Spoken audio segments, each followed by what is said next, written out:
While many of Russia's widely touted military systems have performed abysmally since the onset of the invasion, one set of equipment has fared particularly poorly. Moscow's fleets of main battle tanks, MBTs, have been obliterated by Kyiv and its arsenal of both domestic and Western-provided weapons.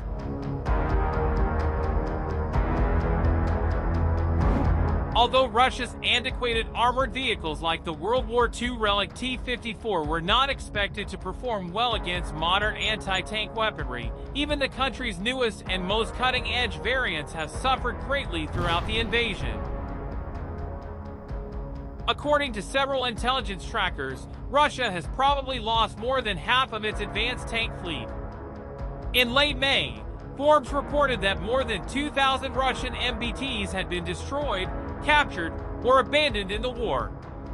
T-90s, T-80s, and T-72s have suffered pretty equally at the hands of sophisticated anti-tank missile systems and lethal unmanned aerial vehicles, UAVs. The American-made Javelin and the M142 high-mobility artillery rocket system, HIMARS, have notably been instrumental in paralyzing Moscow's tank fleet. Last week, another Russian T-72 MBT was destroyed amidst Kyiv's ongoing counteroffensive.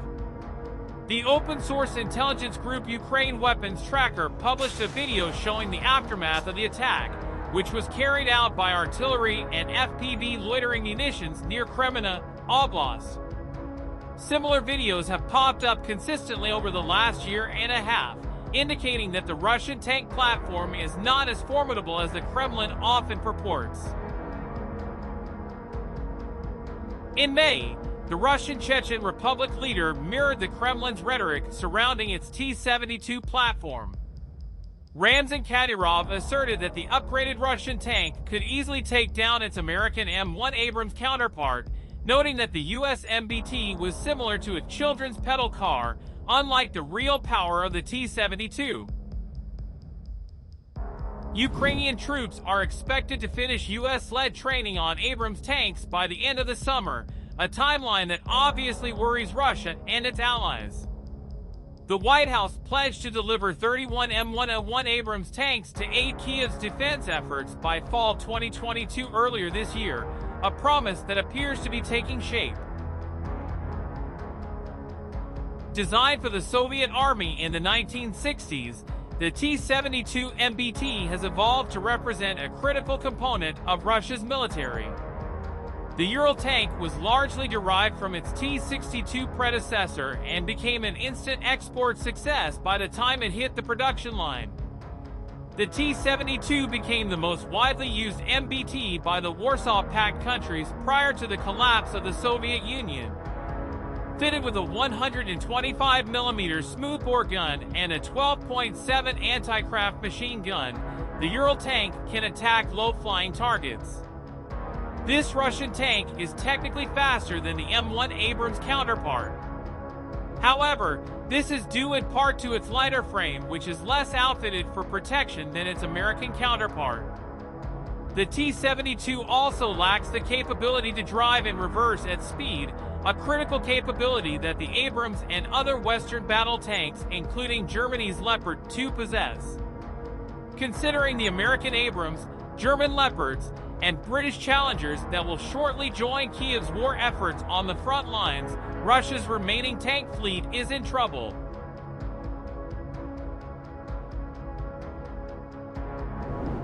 The Ukrainian armed forces launched a much-awaited counteroffensive on the southern front at the beginning of June 2023.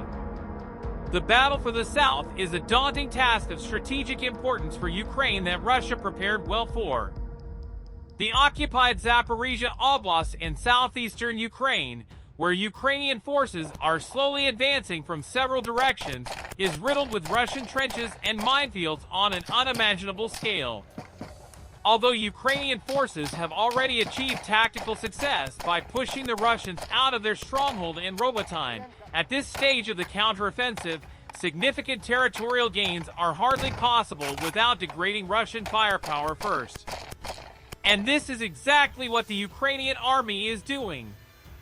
Prior to the ongoing counteroffensive in the Zaporizhia Oblast, Ukraine launched a series of counterattacks in the Donetsk Oblast, south and north of Bakhmut.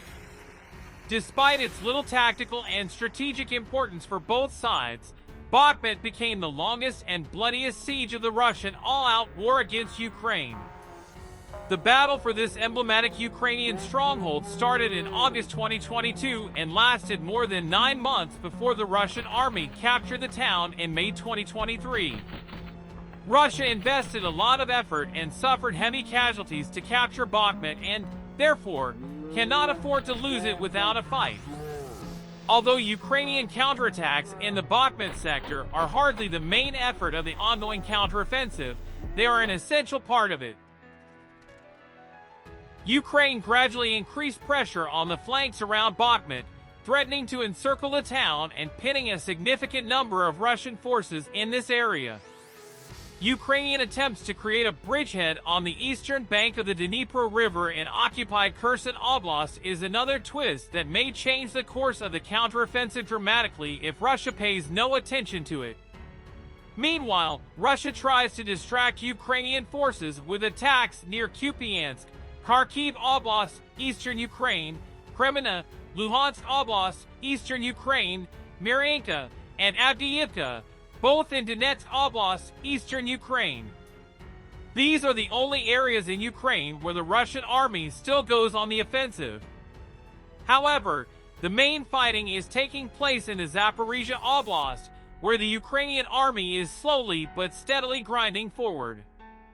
Ukraine has a strategic initiative along almost the entire front line, stretching over 1,200 kilometers.